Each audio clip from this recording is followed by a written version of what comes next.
नमस्कार. आतापर्यंत आपण केलंय प्राणायामच्या बाबतीत. पुन्हा पुन्हा मी सांगते, प्राणायाम करताना थोडासा सीझनचा, थोडाशा तुमच्या शारीरिक प्रवृत्तीचा ह्याचाही तुम्हाला नक्कीच विचार करावा लागतो. तुम्ही थंडीमध्ये भस्त्रिका जास्त करू शकता. थंड प्रदेशात आहात, तुम्ही हिमालयात वगैरे ट्रेकिंगला गेलात, फिरायला गेलात, तिथे थंड प्रदेशात तुम्ही भस्त्रिका जास्त करून, जास्त वेळ भस्त्रिका करून तुमच्या शरीरामध्ये नैसर्गिकरित्या उष्णता वाढवू शकता.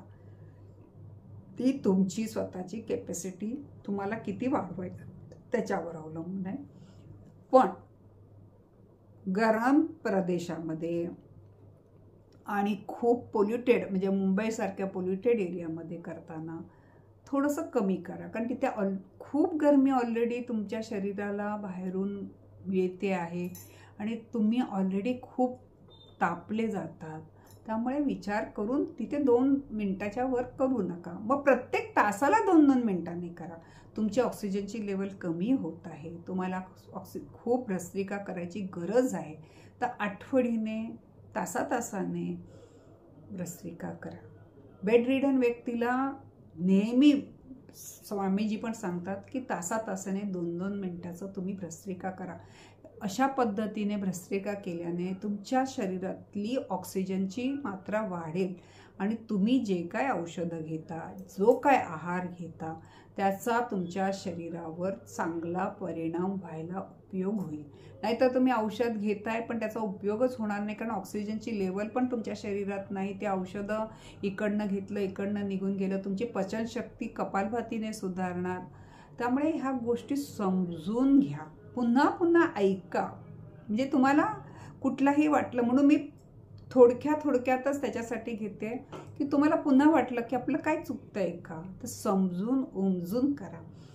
आता पण ह्याच्या पुढे, आता हे झाले प्राणायामच्या गोष्टी,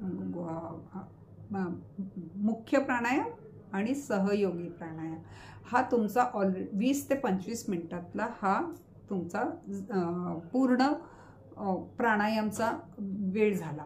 जर तुमच्याकडे जास्त वेळ आहे, तुमच्या शरीराला जास्त गरज आहे, जर तुम्हाला खूप वेगवेगळ्या प्रकारच्या अनेक व्याध्या आहेत, तर हा वेळ, म्हणजे जास्त वेळ वाढवायचा आहे कुठला, तर कपालभातीचा आणि अनुलोम विलोमचा हा वेळ तुम्हाला वाढवायला.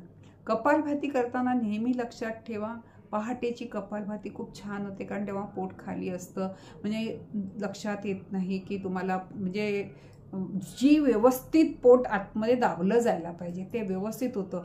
पण तेच तुम्ही दिवसा वगैरे केलं की तुम्हाला लक्षात ठेवून, माझं खाऊन झाल्यावर 4 तास पोट खाली आहे आणि तुम्ही काय आहार घेतला आहे ह्याच्यावर पण थोडं अवलंबून आहे. तुम्ही खाल्लेलाच आहार जर एवढा हेवी असेल, म्हणजे नॉनव्हेज आहे किंवा उडदाचं खाणं आहे की ते पचायला हलकं नाही आहे, तर तुम्ही 4 तासामध्ये तेवढं पोट हलकं होत नाही. पण तेच तुम्ही जर फलाहार केला असेल, हलकंसं खाल्लं असेल, तर तुम्हाला 2 तासाने सुद्धा कपालभाती करण्यायोग्य तुमचं शरीर होईल, जर तुम्ही फक्त ज्यूसच घेतलं असेल. त्यामुळे ह्या गोष्टी, कपालभाती शक्यतो तुम्ही पहाटे उठल्या तुमचा प्रातर्विधी वगैरे करून, दात घासून कपालभाती करा. पण तुम्हाला असाध्य रोग असेल त्यांनी सकाळ, दुपार, संध्याकाळ असा डोस केला तर खूप चांगलं आहे. फक्त खाण्यापिण्याच्या वेळेकडे लक्ष देऊन करा. कारण तुम्हाला प्राणायाम केल्यावरही अर्धा तास खायचं नाही आहे, ही पण लक्षात ठेवा. प्राणायाम केल्या आंघोळीला जायचं नाही आहे, कारण तुमच्या शरीरामध्ये एक प्रकारची ऊर्जा निर्माण होत आहे. तुम्ही इथे प्राणायाम केला, अगदी कटकट प्राणायाम केला आणि लगेच आंघोळीला गेलात की तुमच्यामध्ये जी निर्माण झालेली ऊर्जा आहे तुम्ही ती पाण्याने धुवून काढतात. त्यामुळे जर तुमचं अगदी कट टायमिंग असेल तर पहिलं आंघोळ करा, आंघोळ केल्यावर प्राणायाम करा आणि प्राणायाम केल्यावर अर्ध्या तासाने नाश्ता करायला घ्या. आता ऑफिसला जाताना वगैरे हा वेळ असतो आपल्याला एकदम कट करायचा आहे. त्यामुळे ही गोष्ट लक्षात ठेवा की प्राणायाम केल्या ना तुम्हाला खायचं आहे ना तुम्हाला आंघोळ करायची आहे. ह्या छोट्या छोट्या गोष्टी आहेत. मग आपल्याला कधी कधी खूप वेळेला खूप जणांच्या तोंडून ऐकतो, आम्ही प्राणायाम, आम्ही खूप योगा केला, पण आम्हाला काय फायदा झाला नाही.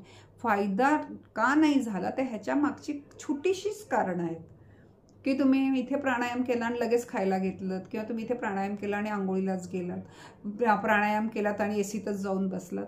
तर तुमच्या शरीरात जी ऊर्जा निर्माण झाली आहे, जे करंट आतमध्ये नैसर्गिकरित्या देवाने निर्माण केलेलं आहे, त्याचा पूर्ण शरीरामध्ये प्रवास तरी घडू द्या. पूर्ण कोपऱ्या कोपऱ्यात त्याला जाऊ तरी द्या त्या शक्तीला. त्याच्या आधीच आपण जाऊन एसीत बसलो, अंघोळ केली किंवा खायला बसलो की मग ती ऊर्जा कुठे जाते? पचनशक्ती वापरायला जाते. त्यामुळे ह्या छोट्याशा गोष्टी तुम्ही नक्कीच सांभाळा. आणि आता मला वाटतं प्राणायामचा भाग संपून आपण हळूहळू मुद्रा वगैरेकडे जाऊया. तुम्ही मला ऐकता ह्याबद्दल मी तुमची खूप आभारी आहे.